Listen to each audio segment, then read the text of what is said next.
નમસ્કાર વિદ્યાર્થી મિત્રો, ધોરણ 10 વિષય સામાજિક વિજ્ઞાન. આજે નવા પ્રકરણની શરૂઆત કરીએ. પ્રકરણ 20, ભારતની સામાજિક સમસ્યાઓ અને પડકારો. હવે આ પ્રકરણમાંથી 3 ગુણનો કે 5 ગુણનો પ્રશ્ન પૂછવાની શક્યતા પૂરી છે. એટલે આ પ્રકરણને 3 ગુણના અને 5 ગુણના પ્રશ્નોના સંદર્ભમાં તૈયારી કરશો. ખાસ કરીને 3 ગુણનો પ્રશ્ન પૂછાય એવી શક્યતા વધુ છે. પ્રકરણની શરૂઆત કરીએ કે ભારત એક વિશાળ વસ્તી અને વિસ્તાર ધરાવતો વિશ્વનો સૌથી મોટો લોકશાહી દેશ છે. પણ આ ભારતની અંદર પ્રારંભ કાળથી ધર્મ, જાતિ, ભાષા, સંસ્કૃતિ, રીત રિવાજ, ખોરાક, પોશાક, રહેઠાણ આ બધામાં વિવિધતાઓથી ભરેલો દેશ છે. ભારતની સંસ્કૃતિ તેમ છતાં આ વિવિધતાની અંદર એકતાનું સર્જન કર્યું છે અને સમન્વયકારી અને સર્વધર્મ સંભાવની ભાવના પ્રભાવિત કરી છે. આજે પરંપરાગત સમાજમાંથી આધુનિક સમાજ તરફ આગળ વધતા ભારતીય સમાજમાં અનેક પરિવર્તનો આવે છે. આ પરિવર્તનોમાં કેટલીક સારી પણ બાબતો છે, કેટલીક ખરાબ પણ બાબતો છે. એટલે કે પરિવર્તનની સાથે સાથે કેટલીક સમસ્યાઓ પણ ઉદ્ભવી છે. જે સમસ્યાઓ મોટાભાગે આર્થિક, સામાજિક, રાજકીય, સાંસ્કૃતિક ક્ષેત્રોને લગતી સમસ્યાઓ કહી શકાય. પણ આ બધી સમસ્યાઓ પૈકી આપણે 2 સામાજિક સમસ્યાઓ, સાંપ્રદાયિકતા અને જ્ઞાતિવાદ વિશે અહીંયા ચર્ચા કરવાની છે. તમે જુઓ કે આ બંનેના ઉદાહરણોમાં જોઈએ તો સ્વતંત્રતા અપાવવા માટે દરેક ધર્મ, જાતિ, પ્રદેશના લોકો એક થઈને લડ્યા. પણ જ્યારે સ્વતંત્રતા મળી તો એ આઝાદી કાળે પાછી વિભિન્નતા આવી, જાતિ, પ્રદેશ, કોમના ઝઘડા થયા. એટલે આ જે બાબતો વિરોધાભાસી ઊભી થાય, જાતિગત, પ્રાદેશિક અને કોમવાદના ઝઘડાઓ થાય તો એની નકારાત્મક અસરો દેશના આર્થિક અને સામાજિક ક્ષેત્રો ઉપર પડતી હોય છે. અને આ અસરો સામાજિક સદભાવ, બિન સાંપ્રદાયિકતા, લોકશાહીના મૂલ્યો, રાષ્ટ્રીય એકતા સામે ગંભીર પડકારો ઊભા કરે છે. તો આપણે હવે અહીંયા પહેલાં જોઈએ સાંપ્રદાયિકતા.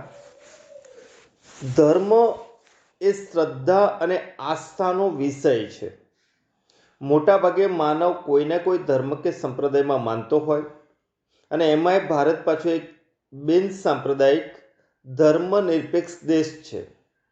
એટલે એમાં સંકુચિત સાંપ્રદાયિકતાનું આચરણ, સંકુચિત સાંપ્રદાયિકતાનો અર્થ એવો થાય કે પોતાના ધર્મ કે સંપ્રદાયને મહત્ત્વ આપવું અને અન્ય ધર્મ કે સંપ્રદાયની અવહેલના કરવી, તો એને સંકુચિત સાંપ્રદાયિકતાનું આચરણ કહી શકાય, જે બંધારણીય ભાવનાની વિરુદ્ધ છે.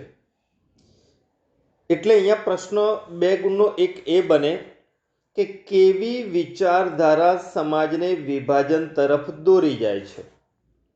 તો આ પ્રશ્નના જવાબમાં આપણે લખીએ કે જ્યારે કોઈ ધાર્મિક જૂથ કે સમુદાય કોઈ પણ કારણે કે કોઈ પણ કારણસર બીજા ધર્મ કે સંપ્રદાયનો વિરોધ કરે, પછી વિરોધ માટેનું કારણ કોઈ પણ હોઈ શકે. એટલે એક ધર્મ કે સંપ્રદાયનો વ્યક્તિ બીજા ધર્મ કે સંપ્રદાયનો વિરોધ કરે ત્યારે સાંપ્રદાયિક તણાવ ઉત્પન્ન થાય છે. સાંપ્રદાયિક તણાવ એટલે કે સાંપ્રદાયિક ઝઘડાની સ્થિતિ ઉદ્ભવે છે. જ્યારે કોઈ પણ ધર્મ કે સંપ્રદાયના સભ્યો અન્ય ધર્મોની તુલનામાં પોતાના ધર્મ કે સંપ્રદાયને શ્રેષ્ઠ બતાવવાનો પ્રયાસ કરે છે. માનો કે આપણે હિન્દુ ધર્મી છીએ તો અન્ય ખ્રિસ્તી અને ઇસ્લામ ધર્મની તુલનામાં આપણે આપણા જ ધર્મને શ્રેષ્ઠ બતાવવાનો પ્રયાસ કરીએ એટલે અન્ય ધર્મની આપણા દ્વારા અવહેલના થઈ જાય અને આ કારણે સાંપ્રદાયિક તણાવ ઊભો થઈ શકે. બીજી તરફ પોતાના ધાર્મિક હિતને વધુ મહત્ત્વ આપે છે, જ્યારે બીજાના ધાર્મિક હિતને ગૌણ મહત્ત્વ. જ્યારે પોતાના ધાર્મિક હિતને વધુ મહત્ત્વ આપે ત્યારે તે દરેક નાગરિકને વ્યક્તિગત રીતે જોતો નથી. માનો કે ઇસ્લામ ધર્મી વ્યક્તિ હોય કે ખ્રિસ્તી ધર્મી વ્યક્તિ હોય, તો એના વ્યક્તિત્વને આધારે આપણે એને ઓળખવાનો પ્રયત્ન કરતા નથી, પણ એ કયા ધર્મનો છે એને આધારે આપણે એનું મૂલ્યાંકન કરીએ છીએ, જે અયોગ્ય છે. એટલે સાંપ્રદાયિક રીતે આપણે જોઈએ છીએ, અને સાંપ્રદાયિક રીતે આપણે જોઈએ છીએ એવી જ વિચારધારા સમાજને વિભાજન તરફ દોરી જાય. કેમ કે આજે આતંકવાદી મોટાભાગે મુસ્લિમ છે, અને મોટાભાગના મુસ્લિમો આતંકવાદ સાથે જોડાયેલા છે એવું કહી ન શકાય, કારણ કે ગણ્યા ગાંઠ્યા વ્યક્તિઓ જ છે. તો એના આધારે તમામ મુસ્લિમ વર્ગ ખરાબ છે એવું ધર્મને આધારે કે કોમને આધારે એલિગેશન કરવું, આરોપ મૂકવો એ ખોટો છે. કારણ કે ગણ્યા ગાંઠ્યા વ્યક્તિઓને આધારે તમામ વર્ગ ખરાબ છે એ બાબત અયોગ્ય ઠરે છે. જો તમે એવું માનો કે તમામ વર્ગ ખરાબ છે, તો એવી વિચારધારા સમાજને વિભાજન તરફ દોરી જાય છે. એટલે આ રીતે સંકુચિત વિચારધારા જે ધર્મ કે સંપ્રદાયને લગતી છે એ વિચારધારા વિભાજન તરફ દોરી જાય છે. આગળનો પ્રશ્ન જોઈએ. હવે સાંપ્રદાયિકતા દેશમાં અસ્તિત્વમાં આવી છે. આ સાંપ્રદાયિકતાથી દેશની અંદર, સમાજની અંદર મતભેદ અને ધૃણાનું વાતાવરણ ઊભું થાય, કોમી સાંપ્રદાયિક હિંસા ઝઘડાઓ થાય, અને આવી બાબતો લોકશાહી વિચારધારા, રાષ્ટ્રીય એકતા, રાષ્ટ્રીય વિકાસ માટે પડકારરૂપ બને છે. એટલે આ સાંપ્રદાયિકતાને દેશમાંથી ઝડપથી દૂર કરીએ એટલી જ દેશની પ્રગતિ ઝડપી બની શકે. તો સાંપ્રદાયિકતા એ વ્યક્તિ, સમાજ અને રાષ્ટ્રના વિકાસને અવરોધતું પરિબળ છે. તેથી સાંપ્રદાયિકતાને દૂર કરવા નીચેના ઉપાયો હાથ ધરવા જોઈએ. 3 ગુણની આ ઇમ્પોર્ટન્ટ ટૂંકનોંધ છે. આપણે જોઈએ સાંપ્રદાયિકતાને દૂર કરવા માટે પહેલું શું કાર્ય કરવું જોઈએ. તો પહેલું કે સૌ પ્રથમ નાગરિકો અને સરકારે સાંપ્રદાયિક તત્વો જે પણ છે કે જે સાંપ્રદાયિક તત્વો તકનો લાભ લઈ પોતાના હેતુઓ પાર પાડવાનો પ્રયત્ન કરે છે, એવા સાંપ્રદાયિક તત્વોને સામે સખ્તાઈપૂર્વક સામનો કરવો પડશે આપણે, અને તેને દૂર કરવાના તમામ પ્રયત્નો કરવા પડે. તો જ આવા સાંપ્રદાયિક તત્વો દેશમાંથી દૂર થાય અને શાંતિ એખલાસનું વાતાવરણ ઊભું થઈ શકે. બીજું કે સાંપ્રદાયિકતાને દૂર કરવાનું અસરકારક સાધન એ શિક્ષણ છે. આપણા શિક્ષણ કે અભ્યાસક્રમની અંદર દરેક ધર્મની સારી બાબતોનો સમાવેશ કરવો જોઈએ, કે સારી બાબતો સમાવવી જોઈએ. તેમજ સ્કૂલોની અંદર, શાળાની અંદર પ્રારંભિક સર્વધર્મની પ્રાર્થના અને તમામ ધર્મના સામાજિક પર્વોની ઉજવણી જેવી પ્રવૃત્તિથી બાળકોમાં સર્વ ધર્મ પ્રત્યે આદરભાવ કેળવવો જોઈએ. એટલે તમામ ધર્મનો ઉપદેશ એક સમાન જેવો છે. એટલે આ પ્રકારે દરેક ધર્મ પ્રત્યે આદરભાવ વધે એ માટેના પ્રયત્નો શિક્ષણ, અભ્યાસક્રમ, શાળા કક્ષાએથી થવા જોઈએ. ત્રીજો પોઈન્ટ કે સાંપ્રદાયિક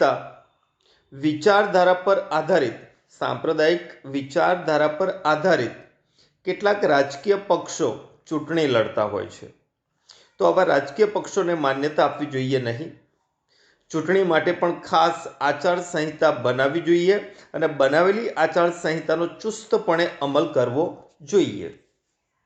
આ ઉપરાંત આજે પ્રસાર માધ્યમો કે જેની અંદર રેડિયો, ટીવી, સિનેમા, મુદ્રિત માધ્યમો તરીકે સામયિકો, વર્તમાનપત્રો જેવા પ્રચાર માધ્યમો, સોશિયલ મીડિયા, આ બધા દ્રશ્ય શ્રાવ્ય સાધનો થકી દેશમાં ધર્મ અને કોમ વચ્ચે સંભાવ અને સહિષ્ણુતાનો પ્રસાર કરવો જોઈએ. દેશની અંદર રાષ્ટ્રહિત અને રાષ્ટ્રવાદને પ્રોત્સાહિત કરે તેવા કાર્યક્રમો પ્રસારિત કરવા જોઈએ.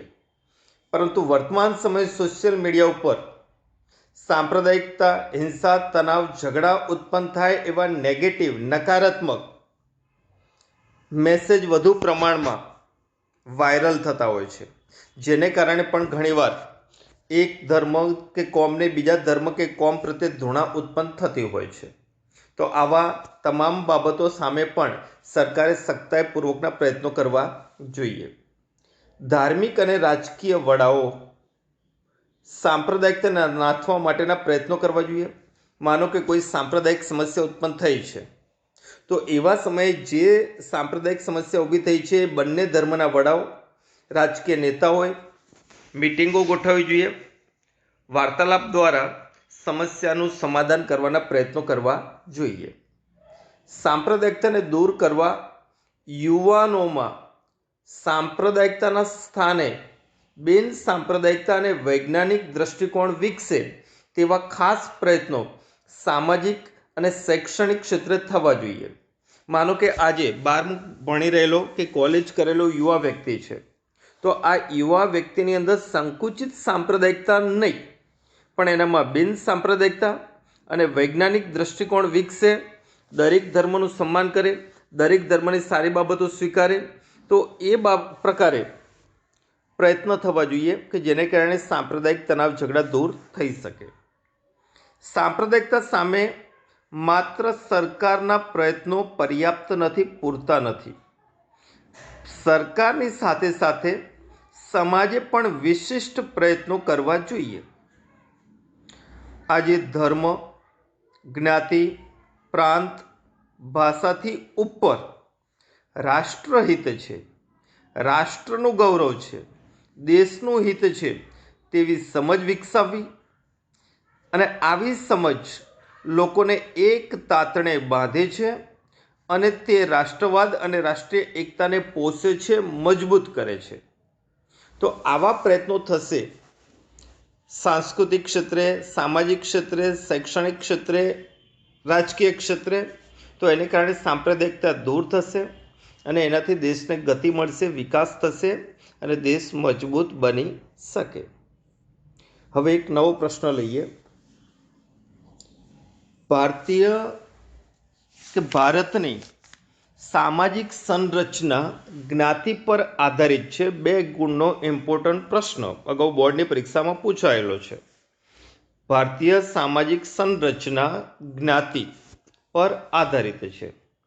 જવાબમાં જોઈએ કે ભારતની સમાજ વ્યવસ્થામાં સામાજિક સ્તર રચનાના સ્વરૂપ તરીકે જ્ઞાતિઓનું અસ્તિત્વ રામાયણ કાળથી ચાલતું આવ્યું છે, એટલે કે પ્રાચીન છે, સદીઓ પૂર્વેનું છે.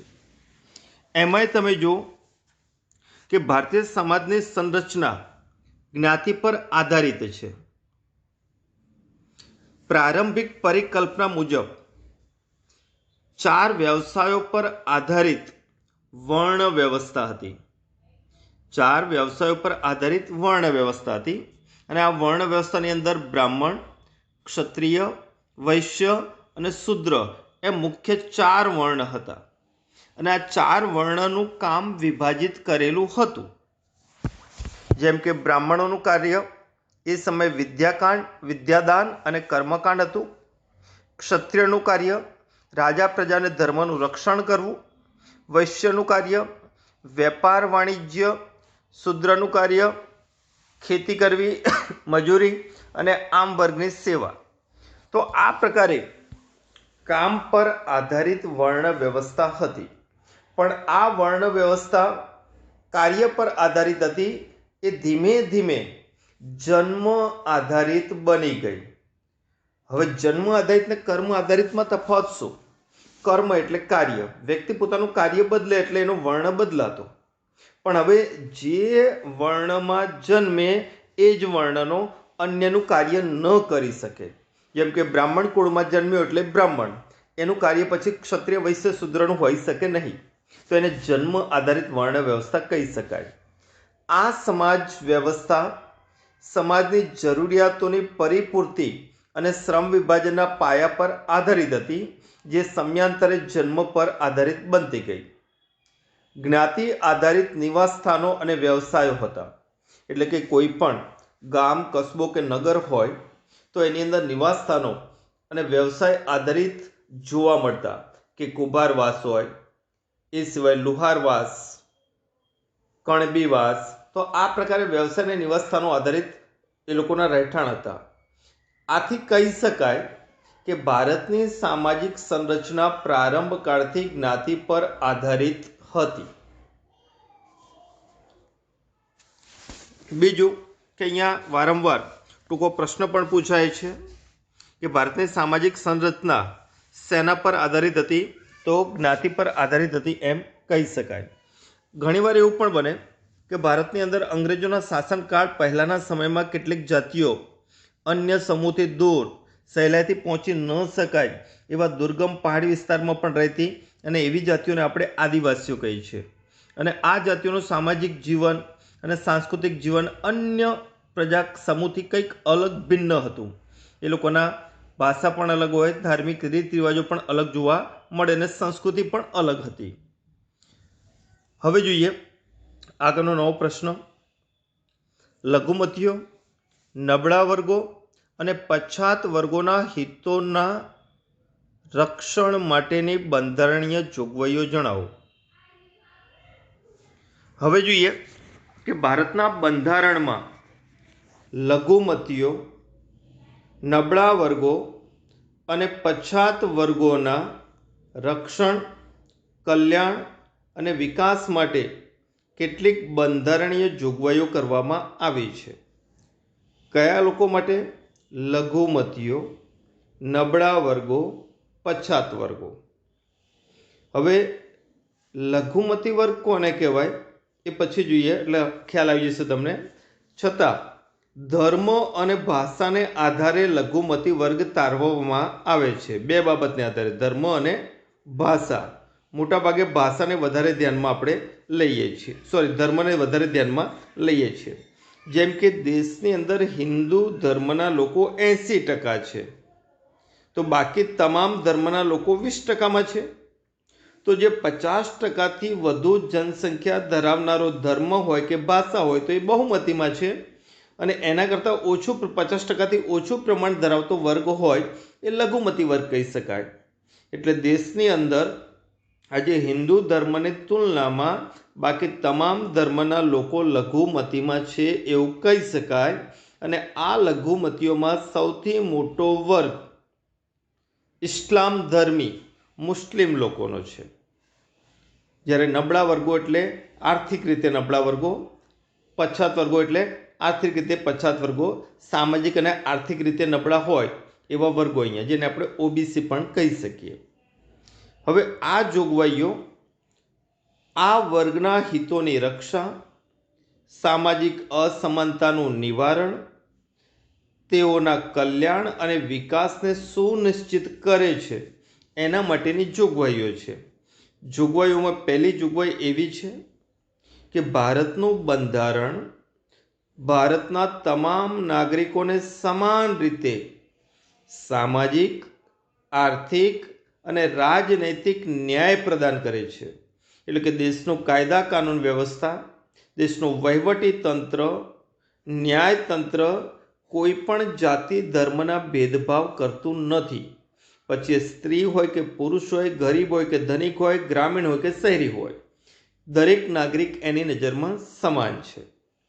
ભારતના બંધારણમાં જણાવ્યા મુજબ જાતિ, ધર્મ, ભાષા, પ્રદેશ, લિંગને આધારે કોઈ પણ પ્રકારનો ભેદભાવ રાખવામાં આવે નહીં. દરેક વ્યક્તિને સમાન તક, સમાન દરજ્જો, સમાન સ્થાન પ્રાપ્ત થાય તેનો બંધારણમાં ઉલ્લેખ છે. એટલે બંધારણમાં એક સમાનતા અપાઈ છે. બીજી તરફ કે દરેક રાજ્યોને એવો પણ અધિકાર છે કે તેઓ પોતાના રાજ્યને કલ્યાણ રાજ્ય બનાવવા માગે છે અથવા કલ્યાણકારી રાજ્યનું દાયિત્વ નિભાવવા માગે છે, તથા નબળા અને પછાત વર્ગોની રક્ષા કરવા માટે સામાન્ય નાગરિકોના કેટલાક મૂળભૂત અધિકારો પર બંધારણમાં રહીને યોગ્ય પ્રતિબંધ લગાવી શકે છે. યોગ્ય પ્રતિબંધ લગાવવો એટલે કે સમાનતા ન આપવી, પણ સામાન્ય વર્ગોના હિતોના રક્ષણ માટે કેટલીક વિશિષ્ટ જોગવાઈ કરવી કે જે સામાન્ય વર્ગને જ લાગુ પડે, અન્ય વર્ગને લાગુ ન પડે. તો આને કહેવાય મૂળભૂત અધિકારો પર બંધારણમાં રહીને યોગ્ય પ્રતિબંધ. જેમ કે અનામત છે, તો અનામત અમુક વર્ગને મળે ને અમુકને ન મળે, તો સમાનતાના અધિકારનો અહીંયા ભંગ નથી, પણ એને બંધારણમાં રહીને લગાવેલો યોગ્ય પ્રતિબંધ છે. બીજું કે ધાર્મિક સ્વતંત્રતાનો અધિકાર એ કોઈપણ ધર્મનું પાલન કરવાની સ્વતંત્રતા અપાવે છે. કોઈપણ ધર્મના ઉત્સવ ધર્મસ્થાનો બાંધી શકાય છે, એટલે ધર્મની બાબતમાં બળજબરી કરી શકાતી નથી. બંધારણીય હક આપવા પાછળનો મુખ્ય ઉદ્દેશ એ છે કે આ વર્ગોને રાષ્ટ્રમાં સમાન તક મળે, સમાન ન્યાય મળે, સમાન દરજ્જો મળે. એ હેતુથી આ જોગવાઈઓ કરવામાં આવી છે કે જેને કારણે સામાન્ય વર્ગને પણ એવું ન લાગે કે પોતાનું શોષણ થઈ રહ્યું છે. રાષ્ટ્રની દરેક પંચવર્ષીય યોજનાઓમાં પણ આ વર્ગો માટે ખાસ ધ્યાન રાખવામાં આવ્યું છે અને એ જ વર્ગ માટે કેટલીક વિશિષ્ટ યોજનાઓ પણ દાખલ કરવામાં આવી કે જેનો લાભ એ વર્ગને જ પ્રાપ્ત થાય. તો આ રીતે વિદ્યાર્થી મિત્રો આજનો આપણો વિડીયો લેસન પૂર્ણ કરીએ છીએ. ચલાવેલા પોઈન્ટ કહેલા પ્રશ્નો આપ સૌ મોઢે કહીને લખશો. અસ્તુ.